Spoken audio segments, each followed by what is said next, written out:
આવ્યો રે શામળિયાનો મેળો, આવ્યો રે શામળિયાનો મેળો, આવ્યો રે શામળિયાનો મેળો, હરે આવ્યો રે શામળિયાનો મેળો, દોડી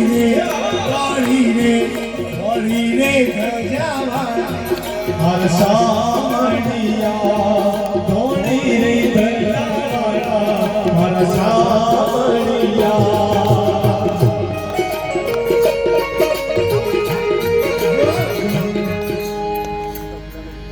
આપણે જે મળે છીએ ને ગંગા છે. ગોધમજીમાં જીસી બાબાના શબ્દો છે કે સત્સંગ મેળાવડો હોય, સંતોની સભા હોય અને એ સત્સંગ મેળાવડામાં કોઈ માણસ પાઘડી ઉતારે ને તો એના ઉપર કાળનું ચક્કર ફરતું હોય ને તો આ જીસુ કે છે કાળનું ચક્કર ટળી જાય છે. એવા જ નાની હિરવાણીથી ગંગારામ બાબી પણ ટળી જાય છે. બધાઓ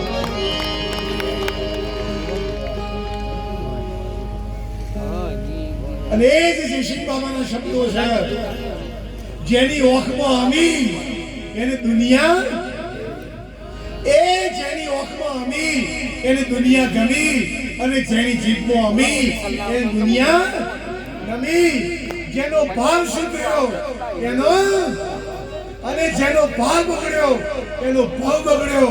આજે રામનવમીના પ્રસંગની અંદર એક ટેક લઈને જજો તો હું જીવું ને ત્યાં સુધી કોઈના પ્રત્યે ભાવ નહીં બગાડું. હે જાગજી વલડા ભવસાગરના ઓઢે આવેલો ના ઉમે જે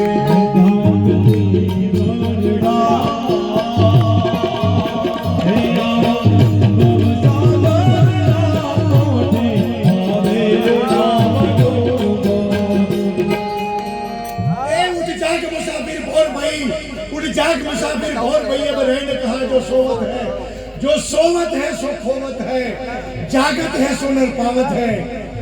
नदी पार કરવા માટે એક નાવડીમાં ચાર વ્યક્તિ બેઠેલા, એક એન્જિનિયર, બીજો પ્રોફેસર, ત્રીજા નંબરમાં વકીલ અને ચોથા નંબરમાં ડોક્ટર. ચાર વ્યક્તિ નદી પાર કરવા માટે નાવડામાં બેઠેલા. એમાં પ્રોફેસરે પૂછ્યું કે ભારત દેશનું બંધારણ કોને બનાવ્યું છે? કોને પૂછ્યું? નાવિકને. કે મેં કોઈને ધોકો મૂક્યો નથી, હું કોર્ટમાં ગયો પણ નથી. પેલા પ્રોફેસરે કહ્યું કે તારી 25% જિંદગી પોણી જાય છે. ખોટના વેપારીને પૂછ્યું કે તું ચા બનાવશે, ખોટ બનાવી ફેક્ટરી ગયો છે કે હું ઘડી ખાતો જ નથી. જવાનીમાં ગુલાબજાંબુ ઉઠાયો હોય તો ગઈ પણ હોયા ખાવા પડે. કે તારી 25% જિંદગી પોણી જાય. એટલે મેં એન્જિનિયરે પૂછ્યું ધરેનો ડેમ કોને બનાવ્યો? તમને ખબર કે ના. ચારે ચાર માણસોએ પૂછ્યું કે તારી 100% જિંદગી પાણી ગઈ. એટલામાં નદીમાં તોફાન ચડી અને નાવ ડોલવા લાગી. પેલા પૂછ્યું તમે 4 જણા છો, તરતા આવડે છે? કે ના. કે મારી જે જિંદગી છે ને એ 100% પોણી થઈ, પણ મને તરતા આવડે છે એટલે તમારી આખી પોણી ચડાઈ છે. એ માણસ તરસ છે નથી. जिन आपको खोजा नहीं मन मैल को धोया नहीं, ए दिलदार को गोया नहीं, हर हर किया तो क्या हुआ. ए हंसा गई थी गुरुजी ना देशમાં અને ત્યોસે ચહર જ્યોતિનો આ જેવું ફોક્સ લાઈટ પાડી છે એવું અજવાળું આપણા પ્રગટ થવું જોઈએ. જગદીશભાઈ જેવો રતિલાલનો નરકો વગર વાગી છે એવો નરકો આપણામાં વાગવો જોઈએ. અને એ ભૂમિકાને પ્રાપ્ત કરવા માટે મીરાબાઈ નિર્જલાના ભજનમાં ખડાક નિવાસી બાપા સરપંચ 15 વર્ષથી દાન આપું છું લાલજી મહારાજને. મેં આગળ ના કહ્યું કે મારે સત્સંગમાં 4 કામ કરવો પડે.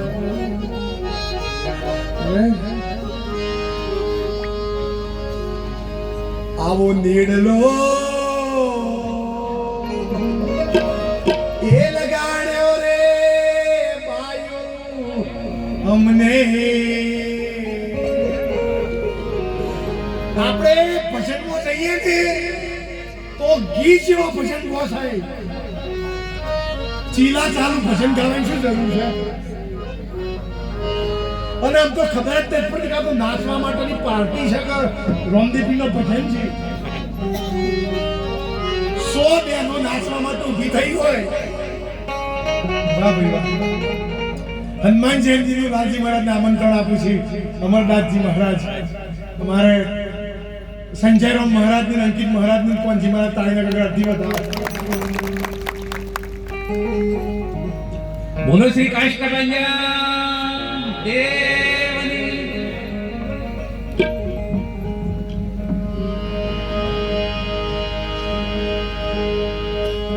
બે દીકરીઓ ભજનમાં નાચી અને પુરુષ મંડળમાંથી જો કોઈની નજરમાં વિકાર પ્રગટ થાય ને તો એનું પાપ ભજન ગાવાળો વ્યક્તિ નાખે છે. કોણ સ્કંદ પુરાણનો શ્લોક છે? અન્ય ક્ષેત્ર કૃત પાપમ તીર્થક્ષેત્ર વિનશતિ, તીર્થક્ષેત્ર કૃત પાપમ વજ્રલેપો ભવિષ્યતિ. તમે આ ગંગારામ બાપજી બોલ્યા હતા, શામળાજી તમે ગામમાં પાપ કરશો ને તો શામળાજીના મંદિરમાં પાપ ધોવાઈ જશે. ખેતરમાં પાપ કરશો ને તો લાલજી મહારાજના સત્સંગમાં પાપ ધોવાઈ જશે. તમે સાસરીમાં જઈને પાપ કરશો ને તો ગંગાજી જઈને ધોવાઈ જશે. પણ મંદિરમાં થયેલું પાપ, મેળાવડામાં થયેલું પાપ અને ગંગાજીમાં થયેલું પાપ છે ને વજ્રલેપ થાય છે. એ પાપનો નાશ થતો નથી. અને એનું જીવતું જાગતું જો કોઈ ઉદાહરણ હોય ને તો દાદા ભીષ્મ હતા સાહેબ. દાદા ભીષ્મ હતા. આવી ભરેલી સભામાં દ્રોણાચાર્ય બેઠેલા હતા, કૃપાચાર્ય હતા, કુળગુરુ. આખા બ્રહ્માંડમાં એક માથાનો બાળ ઓકો ન કરી શકે ને એ ગંગાનો પુત્ર દાદા ભીષ્મ બેઠેલા હતા. દેવરાજ ઇન્દ્રને પરાજય આપો ને એવા 5 પાંડવો હતા, 100 કૌરવો. પણ એક માં દ્રૌપદીને જ્યારે દુર્યોધને હુકમ કર્યો ને અને જ્યારે વસ્ત્રાહરણ, જ્યારે દુર્યોધને દુશાસનને હુકમ કર્યો કે દુશાસન એનું તું ચીર ખેંચી જાય. એ વખત દ્રૌપદીએ બધો આગળ હાથ લાંબો કર્યો હતો.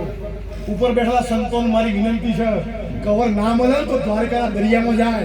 ફૂલહાર ના મળે ને કોઈ વાંધો નહીં, આપણો કોઈ મેળાવડો ના મળે ને કોઈ ચિંતા ના કરતા, પણ સનાતન ધર્મ સાથે બોધ છોડ તડકા મળ્યા કરશો થાય. જો સનાતન ધર્મ બોધ છોડ કરીને તો 7 પેઢી નરકી જશે. આપણે સમાજમાં રોટલો ખાઈએ છે. શું મહારાણા પ્રતાપે બોધછોડ કરી હતી? છત્રપતિ શિવાજીએ બોધછોડ કરી હતી? પૃથ્વીરાજ ચૌહાણે બોધછોડ કરી હતી? આ તો જે મેળાવડામાં જાય એનો હોણો ગાવાનો.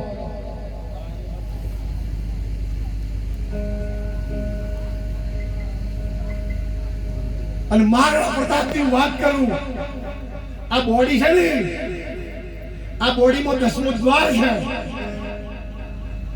મારો ઉપદેશ દેવ ડુંગર પડીનું છે.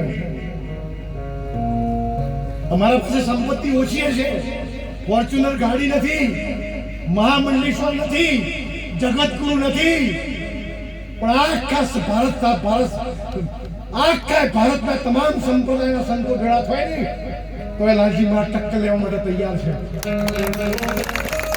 અને જે જગ્યાએ હું કહું એ જગ્યાએ મહેનત કરે અને હું જે સ્ટેશન બતાવું ને અને એ સ્ટેશન જો વસ્તુ ના આવે ને તો સાહેબ દેવી દેવતાઓ છે એ સત્ય છે, પણ દેવી દેવતાઓનો અમે ધ્યાન કરવું એ સત્ય છે. સંતો સાચા છે પણ ધર્મનો કપડા પહેરી અને પોતાનું ઘર ચલાવવું એ અસત્ય છે સાહેબ.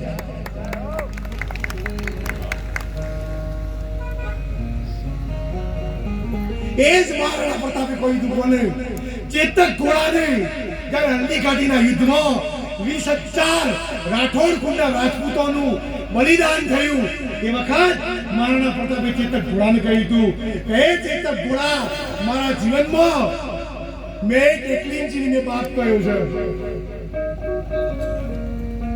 એક એકલિંગજીને મેં બાપ કહ્યો છે.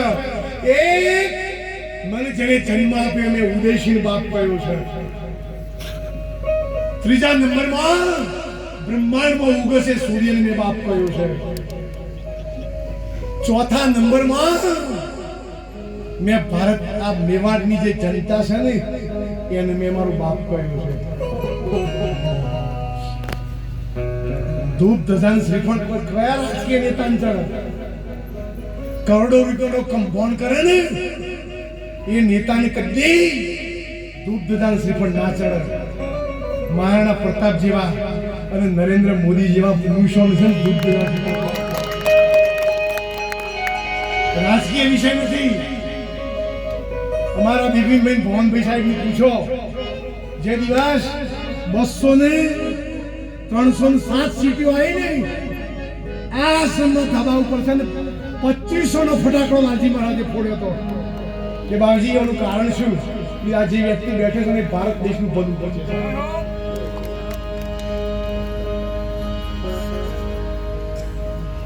એ હું ક્યારેય કોઈ કલાકાર સાથે ફોટો નહીં પડાવ્યો, કોઈ રાજકીય નેતા સાથે મારો ફોટો નહીં હોય, કોઈ સંતો સાથે મારો ફોટો નહીં હોય. ભક્તિનામ કોઈ સંસારની ફોટો પડાવે છે બરોબર? એ જ મહારાણા પ્રતાપે કોને કહ્યું?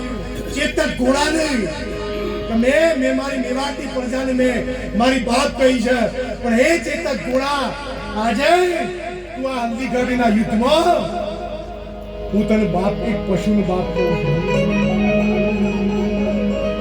અને એ જ દાદા ભીષ્મ, પણ જેનું કોઈ નથી ને એનો માલિક છે સાહેબ. અને એ જ છેલ્લી ઘડીએ છેલ્લા સમયે દ્રૌપદીની સુરતા દ્વારકાના મંદિરમાં સૂતેલા દ્વારકાધીશને જગાયા હતા. એ જ સુરતા દ્વારકાધીશના સ્વરૂપમાં થઈ છે.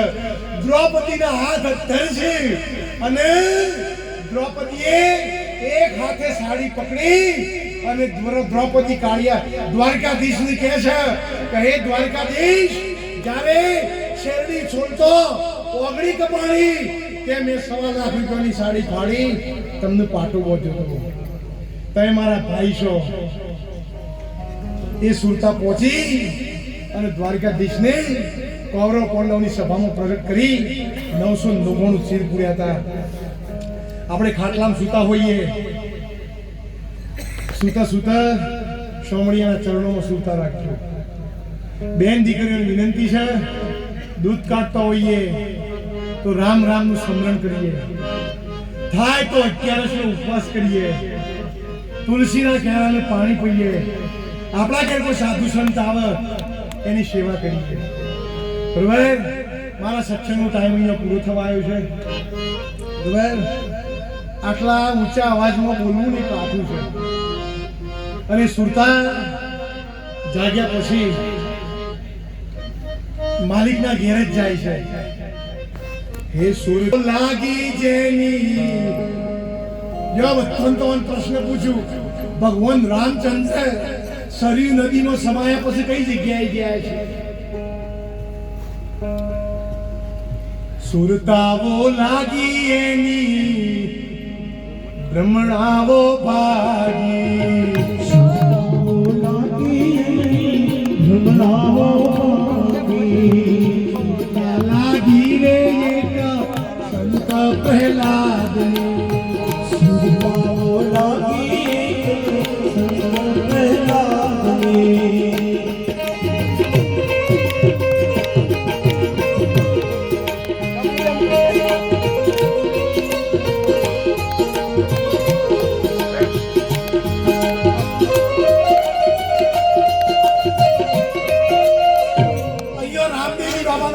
જીવો છે દર અઠવાડિયે બીજે લાલજી મહારાજ નું ભજન મોજલ રામદેવજી બાબાના મંદિરે હોય છે શણગાર મંદિરના બે મહંતો છે આમ તો ખૂબ વચ્ચે મહંત જ છે શણગાર મંદિરના એવા નેનારામ અને પ્રતાપ બાપજી મહીવાડા નિવાસી શંકર બાપજી અને ભોગીરામ મહારાજ આ બધા લાલજી મહારાજના આત્મસ્નેહી તાળીના ગતિ વધાવો અને મને માથા ઉપર પાઘડી બંધાઈ એવા બેઠક ઠાકોર સાહેબ સૂર્યભાન પ્રતાપસિંહ પણ તાળીના ગતિ વધાવો મેથી વલજી દાદા છે એમના સાથે બીજા પણ મહેમાન છે એમને પણ લાલજી બાપજીના વંદન છે તો અહીંયા રામદેવજી બાબાનો પણ દીવો છે જો લાલજી મહારાજના શરીરે જે ભેખ છે ને સનાતન ધર્મ તો એ મને બોલાવશે મેરાવડામાં તો હું આટલા જ ગુણગાન ગાવા રામદેવજીના સોમણિયાના હનુમાનજીના ગણપતિના હરજી વાટીના દાસી જીવન એ જ રામદેવજી બાબાનો એ દીવો છે ને એ શગુણા જંગલમાં લૂંટોણી મંજીરો હતો ના ફોક્સ લાઈટ હતી જગાભાઈ ના નવાથી ભક્તો છે મહેન્દ્રભાઈ પ્રવીણભાઈ મંજીરો હતો ફોક્સ લાઈટ હતી નરગો હતો તને પૈસા ઉડાવવાના હતા તરફો ભરવાના હતા જો માથું કપાણું છગુણા જંગલમાં લૂંટણી એને આપણા શરીરમાં જો માલિકનું સ્થાન છે જો આત્માનો પ્રકાશ છે જો જસુભાઈ પરમાત્માનો પ્રકાશ છે એ પ્રકાશમાંથી કનેક્શન છૂટો પડ્યો છે એ પ્રકાશમાંથી કનેક્શન છૂટો પડ્યો છે એ કનેક્શન છે ને જમણા પગના અંગૂઠામાં છે હમણાં કરણમાજીએ વાત કરી એક કનેક્શન જમણા પગના અંગૂઠામાં છે એક કનેક્શન આપણી નાભીમાં છે નાભીમાં આ જેને ડ્યુટી કહેવામાં આવે